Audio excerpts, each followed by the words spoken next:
Alright, here's an interesting and quick demo on how to add some cool rumbling beef underneath of samples. So I shall just make myself disappear and get stuck into it. Here's a recording I recorded just a minute ago. Oh, yes.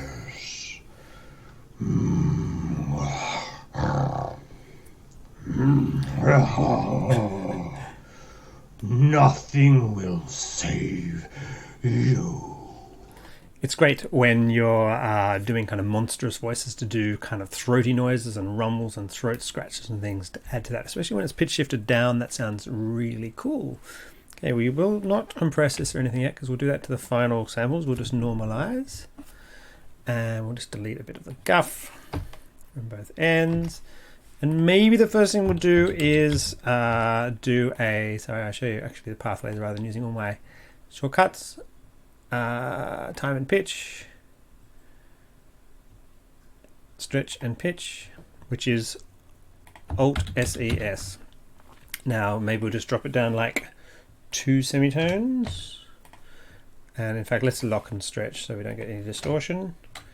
So if you have these unrelated and the recording can't get a bit longer, even though you're making it go lower, you'll get some bubbling and distortions.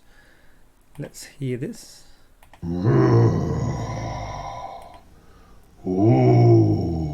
see there, that is making this preview. It always appears, which is very annoying, which means you have to wait a moment every time you change these parameters.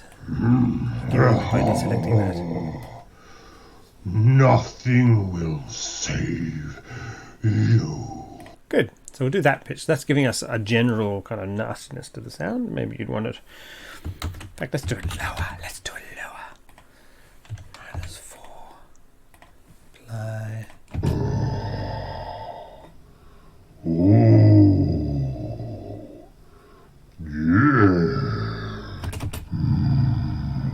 Excellent, good. So that's a good sort of basis for our recording. Now how to add some kind of cool, deep rumbling below that. I'm going to select all.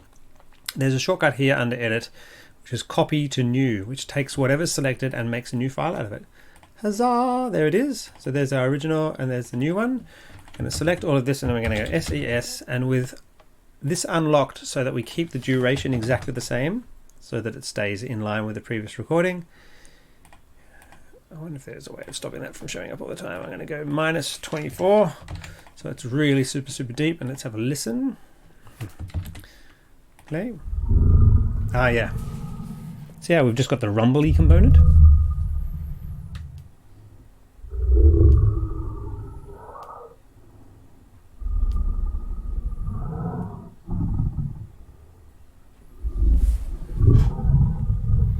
Cool, huh? Apply that. Good, now we're going to copy that. Copy. And we're going to go back here. I'm going to go back to the original start point.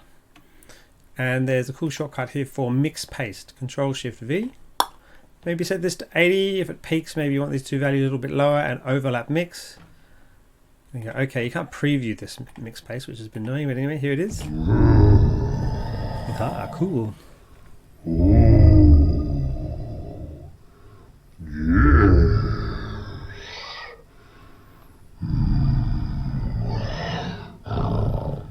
It's nice, isn't it?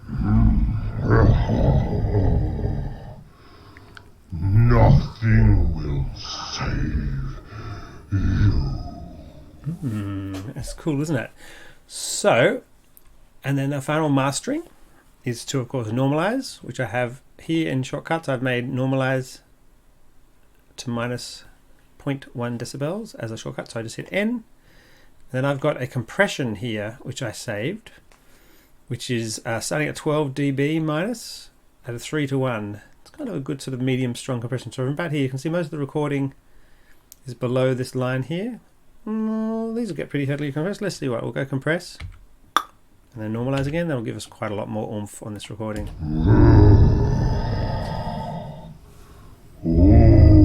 And it makes the softer part of the recordings louder, so his trailing off throat noises and things will be louder relative to the loud moments. Whereas when I undo that twice, hear this now.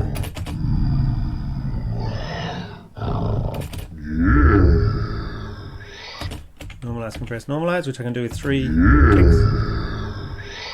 Yeah, hear how loud that was.